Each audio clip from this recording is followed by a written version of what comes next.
குறிப்பாக முத்தமிழர் கலைஞர் தான் இந்த இந்தி திணிப்பை பற்றி சொல்லுவார்.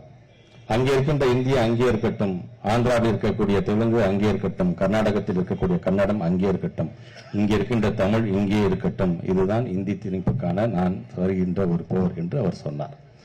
இதனால் நம்முடைய இந்தியா என்பது ஒரு துணை கண்டம் தான், பல்வேறு தேசிய இனங்கள் தேசிய மொழிகளை கொண்டிருக்கக்கூடிய ஒரு நாடு என்று அவர் அன்றைக்கு எடுத்து சொன்னார். வருகை தந்திருக்கின்றவங்கள்ட்ட நாங்கள் சொல்லக்கூடியது இது தமிழ் மொழி என்பதற்காக நம்முடைய தாய்மொழிக்காக மட்டுமே நாம் போராடினோம் என்பது மட்டுமல்ல, அந்தந்த மாநிலத்தை சார்ந்திருக்கின்ற மொழிகளுக்கும் சேர்த்தேதான் பேரறிஞர் அண்ணாவும் முத்தமிழர் கலைஞரும் அன்றைக்கு குரல் கொடுத்திருக்கிறார்கள் என்பதை நாம் மறந்துவிடக் கூடாது. இந்தி திணிப்பு என்று சொன்னால் மொழியை மட்டும் திணிப்பதாக அர்த்தம் கிடையாது. இந்தி திணிப்பு என்று சொன்னால் அதோடு சேர்த்து அவருடைய கலாச்சாரத்தை நம் மீது திணிக்கிறார்கள், நாம் இழுத்துக் கொள்ள வேண்டும் என்பதற்காகத்தான் தொடர்ந்து மாணவ பருவத்திலிருந்து நம்முடைய தலைவர்களும் அன்றைக்கு இருந்த மாணவர்களும் தொடர்ந்து அது சார்ந்து பல்வேறு கருத்துக்களை தொடுத்த வண்ணம் இருந்து கொண்டே இருந்தார்கள். யாரும் ஊரே யாரும் கேள்வியும் நாம சொல்றோம், எல்லாமே எங்க ஊரு தான் அப்படின்னு அவங்க சொல்றாங்க. அதை எதிர்த்து போயிட வேண்டும் என்பதற்காகத்தான் இன்றைக்கு இந்த புரட்சி தீ என்பது தமிழ்நாடு முழுவதும், ஏன்னா அன்னைக்கு நாம் ஏற்றி வச்சு கிட்டத்தட்ட 60 வருஷம் ஆச்சு. கிட்டத்தட்ட 1939 1965 வரைக்கும் நடந்த போராட்டத்தில் உயிர்நீத்தவர்களுக்காக இன்றைக்கு வீரவணக்கம் செலுத்துகிறோம் என்று சொன்னது கிட்டத்தட்ட 60 ஆண்டுகளை கடந்துதான் இன்றைக்கு மற்ற மாநிலத்திற்கெல்லாம் நாம் எதற்காக இந்த போரை தொடுத்தோம் என்பதே புரிய வருகிறது என்று சொன்னால், கிட்டத்தட்ட எதையும் முன்கூட்டியே சிந்திக்கக்கூடியவர்கள் யார் என்று சொன்னால் தமிழினம் தான் என்பதை பறைசாற்றுகின்ற ஒரு நிகழ்வாகவும் இந்த நிகழ்வை நாம் பார்த்திட வேண்டும் என்பதற்காக சொல்கிறேன்.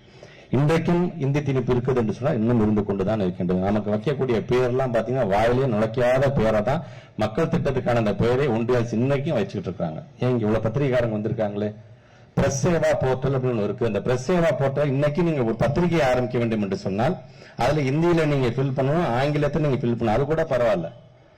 இந்தியில நீங்க ஃபில் அறம் அப்படிங்கிற ஒரு பெயர்ல நீங்க ஒரு பத்திரிகையை ஆரம்பிக்க வேண்டும் என்று சொன்னால் அறத்திற்கு தகுந்தாற்போல் ஒரு மொழிபெயர்ப்பை நீங்கள் உருவாக்க வேண்டும் என்று சொன்னால் தமிழை காட்டிலும் அதுக்கு மொழிபெயர்க்கக்கூடிய வேறு எந்த மொழியும் அதுக்கான அர்த்தம் இல்லை என்று சொல்லுகின்ற அளவுக்கு நமக்கான தனித்திறமையை நாம் பெற்றிருக்கின்றோம். ஆக அறம் என்கின்ற பெயரில் நீங்க ஒரு பத்திரிகை ஆரம்பிக்க ஆரம்பிச்சு சொல்ல முடியாது. ஏன்னா அதுக்கான மொழிபெயர்ப்பே சரியான மொழிபெயர்ப்பே இந்தியில கிடையாது.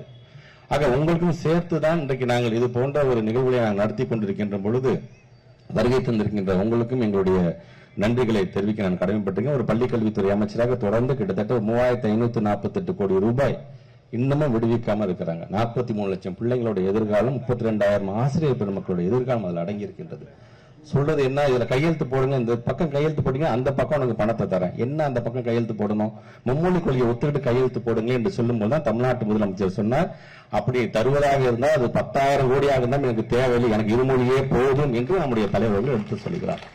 ஆக இப்படி நம்மளை வஞ்சிக்க கூடாது. அரசியல் செய்யறது எதுலாம் பண்றாங்க பாத்தீங்கன்னா, ஒரு பள்ளி கல்வித்துறை முதற்கொண்டு அரசியல் செய்யக்கூடிய ஒரு ஒன்றிய அரசு சமீபத்தில் நம்ம பாக்குறோம் நம்ம இல்லையா. இன்னைக்கு ஒன்றிய பிரதமர் வந்துட்டு போறார், இனி வருவார், தேர்தல் வர வரைக்கும் அவர் வந்துகிட்டே தான் இருப்பார். ஒரு இயற்கை பேரிடர் வந்தபோது இந்த பக்கம் வராதவர், நம்முடைய மீனவர்கள் இலங்கை ராணுவத்தின் மூலமாக கைது செய்யும் போது இந்த பக்கம் வராதவர், நீட்டுங்கிற அந்த கொடிய ஒரு சட்டத்தின் மூலமாக பல பிள்ளைகள் இறந்த போது வராதவர் இன்னைக்கு அடிக்கடி வருகிறார், வந்துட்டு நிறைய பேசுவார். ஆனா இந்திய நாங்கள் திணிக்க மாட்டோம் மட்டும் ஒரு வார்த்தை கூட சொல்லவே மாட்டார் அவர்.